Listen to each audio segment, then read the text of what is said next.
Hi guys, welcome back aboard good old Athena for yet more DIY fun. After having spent the last 5 years on a somewhat extensive refit here aboard Athena, hopefully after this week with a little bit of luck we'll be able to slowly start Athena's long journey to bring her from Europe to the US. For that to happen there are 3 big projects we need to finish this week, and that is the Autopilot installation, that is the wiring and installation of the alternator on the main engine, and it's dragging the genset aboard the boat and getting it secured in the technical compartment. Up first is the Autopilot installation. It consists of a Garmin React 40 Autopilot, a JIFA tiller arm, and a Garmin Class B compact drive unit. A quick word about this tiller arm. It is made out of aluminum, which is not my first choice, especially considering that the rudder stock is made out of stainless.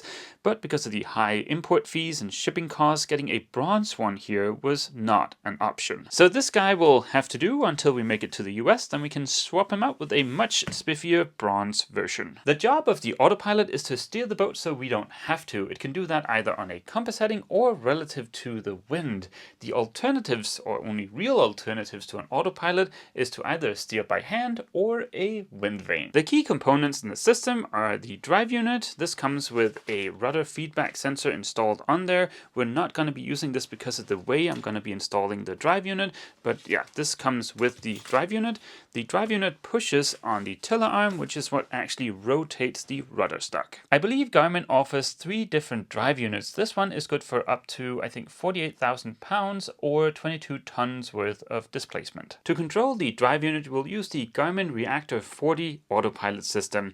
This, I believe, is the same kit you'd use if you're refitting an existing autopilot where the mechanical side is good. So say your existing drive unit is good, then you could, maybe with some exceptions that are mentioned in the manual, swap out the electronics for these. The key components in this side of the setup is the CCU, or Course Compute Unit. This is the primary sensor of the system. Then we have the electronic control unit, which is what actually controls the drive unit. For us humans to be able to interact with the autopilot, there's this display, the GHC20, or an optional autopilot remote control. I believe we're also going to be able to control the autopilot from the chart plotter, either here at the nav station or the one up in the cockpit, but having a dedicated display that's easily accessible seems like a really good idea. Before we get to all of the fun stuff, we have to get the mechanical side out of the way, so let's start by installing the drive unit. I crawled into the delightfully cramped cockpit locker and installed the tiller arm on the rudder stock.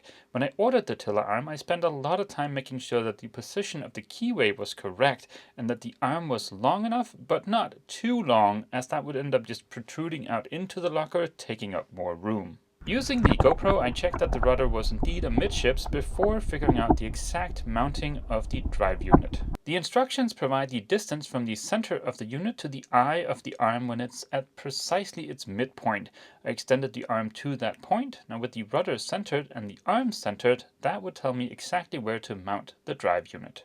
I drilled a 12mm hole in the tiller arm and installed the little doohickey that the drive unit will attach to. To mark the exact location of the holes to drill, I removed the base from the drive unit. This will also be the easiest way to remove the unit later on for servicing. Ava then crawled into the aft cabin and lent a hand tightening the 4 nuts. I've installed the ECU way down there in the end of the aft cabin. It needs to be within 0.5 meters of the drive unit, so yeah, that seemed like the best place. The other box, so the CCU, is a little picky about its mounting position. It doesn't like to be anywhere near magnetic materials or high current wiring, but I do not believe that the same is true for the ECU, so even though we're very close to the inverter charger and the isolation transformer, I think that location is okay. Let's save the CCU for a little bit later and get on with what I think is going to be the trickiest part of this installation, and that is the rudder feedback sensor. Because of the way I've mounted the drive unit, I can't use the included rudder feedback sensor. If I had been able to do that, this step would have been as simple as just plugging this plug in, and that would have been that. Hence the need for this GRF10 rudder feedback sensor. I've opened everything up. There's the threaded rod, the other mounting hardware, and the sensor itself.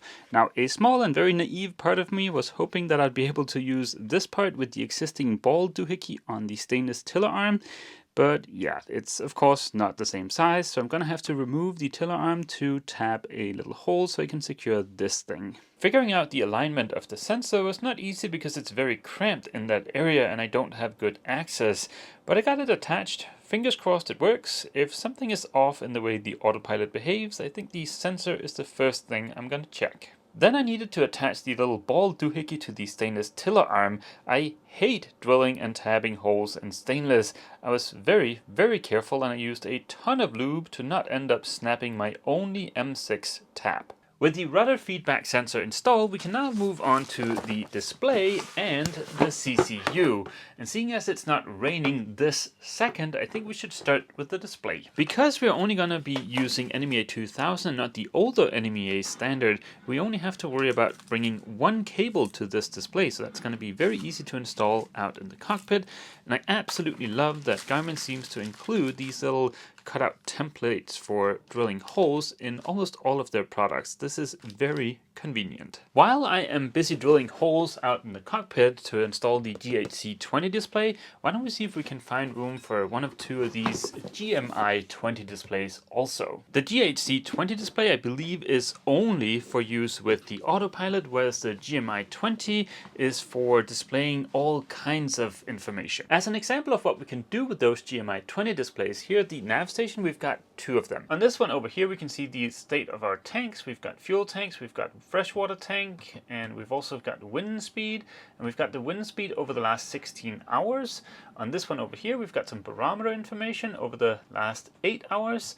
We have some engine information here, so engine temperature, RPMs, and yeah, stuff like that. A big thank you to our patrons, Stephen and Luann. They sent us this baro plug, which is how we get barometric pressure information onto the NMEA 2000 network so that the GMI 20 display can, well, display it. So thank you so much. I think Athena's fiberglass Dodger is going to be a great spot for a couple of these displays. They're going to be out of the way, yet easily accessible.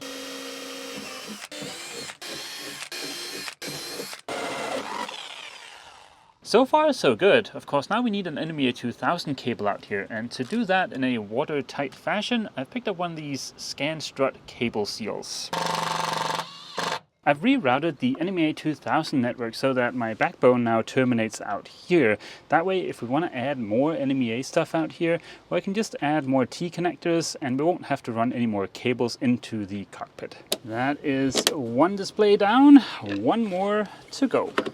And that is both of the displays installed. I do need to order some shorter cable. I've got some bunched up in there and over there, but other than that, it's done.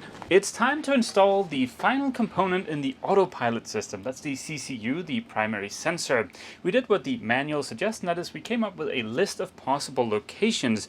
Those locations have to be a minimum of 60 centimeters from iron, magnets, any kind of intermittently running pumps, high current wiring, stuff like that. We ended up with 3 locations on our list. We then chose the location that was the closest to the center line, lowest in the boat, and then slightly forward. For us, that ended up being in the forward cabin. We've already ran an extension cable and an NVIDIA 2000 cable into the forward cabin, so now it's just a matter of connecting those and connecting the buzzer to some of these wires here. This little guy is the buzzer. He provides an audible alarm from the autopilot. The instructions mention to install it close to the helm. I think it's going to be better for us to install it close to the nav station. The cable for this guy is a part of the plug that connects to the CCU, which is going to make this a lot more difficult for us to run.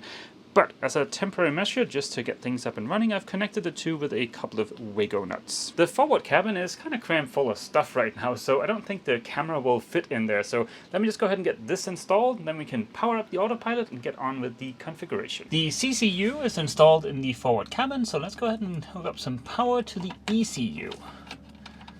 I see an LED flashing. I'm gonna assume that's a good thing. I fired up my Garmin 922 chart plotter, and it must have automatically detected the autopilot because it's asking me if I want to run the wizard. According to the instructions, there are 2 separate wizards, a dockside one and a sea trial one, and the sea trial one requires no wind, which is not really the case right now. It's gusting up to 25, so you'll have to wait with that until a later date. But I think we can still do the dockside one today. In settings, my vessel, autopilot installation setup, there should be a wizards and a dockside wizard. Move the rudder to a position that will turn the vessel fully to starboard and select OK. Okay, fully to starboard. Move the rudder to a position that will turn the vessel fully to port and select OK. Fully to port. That would be there. Center the rudder using the below indicator and select begin. The autopilot will briefly take control of the rudder. I'm using the active captain on my phone to do the configuration wizard just because we don't have a chart plotter installed here at the helm yet. I've selected our speed source as GPS. We do have a tachometer, but we're missing an O-ring, so it's not installed yet. But let's go ahead and finish the guide. Done. And I guess that's it for the dockside wizard. I can't help but notice that the heading is kind of jumping all over the place there. That might be because we haven't calibrated the compass yet. I think that's a part of the sea trial wizard. It might also just be the wind pushing us around a little bit, but that looks a little much for that, I think. But yeah, hopefully the sea trial wizard fixes that. The wind is supposed to stay pretty high up until the middle of next week, I think. So that's a little bit of a bummer. We might have to wait to do the sea trial wizard until then. And speaking of bummers, yesterday we moved Athena over here to the mast crane to lower the DIY diesel genset, also known as Mr. Perkins, aboard the boat. But due to some unforeseen circumstances, Mr. Perkins is not going to be joining us aboard Athena. Instead, next week a brand new diesel genset is going to show up, and that's the one we're going to be installing. So yeah, a little bit of change of plans there. We also removed the solar panels from the arch temporarily. It's going to need some stiffening up before we can sail with the solar panels in place, and I've been unable to find anybody here in Skiva that can help us with that, so yeah, that's gonna have to wait until Scotland. On a more positive note, we got all of Athena's chain loaded aboard. Getting all 100 meters or 328 feet dragged aboard was a little bit of a workout. With the chain and the anchor, we've added about 250 kilos to the bow. If we look at the waterline up here, it's not really all that visible, but over here, the booty is a little bit on the light side. So yeah, next week's genset installation should help bring it down just a tiny bit. This week, I've also spent an unreasonable amount of time trying to fix some little issues with the BMS back there.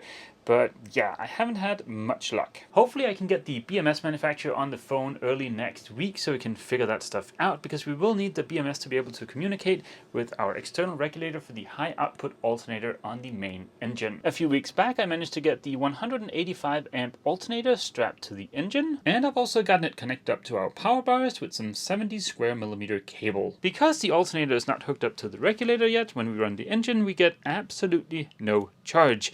We've got the wiring harness here, we've got the controller, we have excellent wiring instructions from Ocean Planet Energy, which is where I purchased the controller and also the high output alternator, and this tether box. Let's start at the easier end, which is going to be this tether box here, which is what we're going to use to configure the external regulator. We can run this guy off of 12 or 24 volts, but until I've seen it work, let's not cut any cables in half.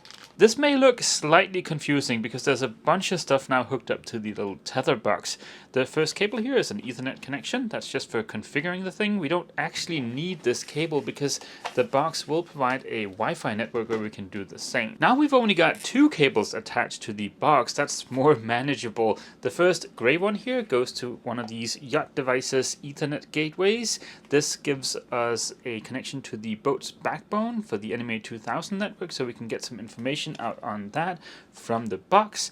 The next connection here goes to this little guy. This is our CAN bus connection. This is what will allow the tether box to talk to the external regulator and the external regulator to talk to the servo box that then in turn will talk to the BMS. That's going to happen through this cable here from Victron Energy, micro C to RJ45.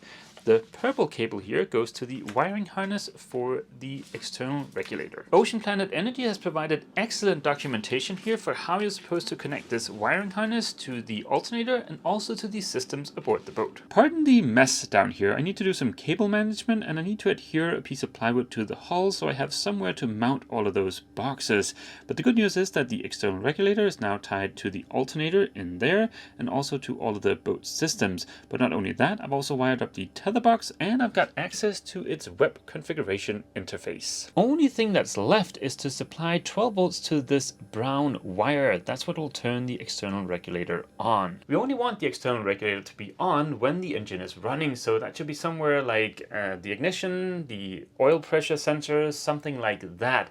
But that brings us to a small little bump in the road. Here on the side of the engine there's a black box, and that serves a couple of purposes. It monitors the engine, and it also allows us to see a display with some information out in the cockpit and turn on and off the engine from the cockpit. Unfortunately, last week when I was hooking up the water heater here to our diesel heater, this hose came loose and it sprayed coolant everywhere, including over these plugs here, which I think shorted out that little black box. Since that little accident, the controls here in the cockpit worked once, and since then there've been no worky, and this needle seems to be stuck over here. So yeah, something is off. Although I can't use the controls out in the cockpit to start the engine, I can still hotwire the starter with a screwdriver. Not ideal, but it works, and that's how we got over to the mast crane. But before I've gotten the MDI replaced, I don't want to hook up the external regulator for the alternator to anything. I don't want to risk some kind of catastrophe on that front. So yeah, let's just hold off on that for just a little bit. I want to get the MDI switched out, preferably before we leave, because, well, it allows us to start and stop the engine from the cockpit, which is nice, but it also monitors the engine for oil pressure, overheating, stuff like that. So yeah, it would be really nice to have that up and running again. Those MDI boxes have a horrible reputation for breaking right and left. They seem pretty fragile, so I've ordered some switches that we can use to replace this universal key with.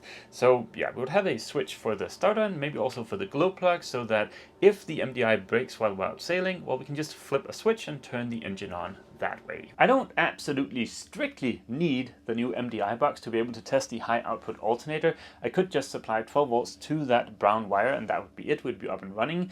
But I don't want to do that before I have checked and double checked that the external regulator, the tether box, are actually communicating with the BMS to avoid any kind of a catastrophe. So I will reach out to Bruce from Ocean Planet Energy, and hopefully we can get that validated early next week so we can take this for a spin. Boo!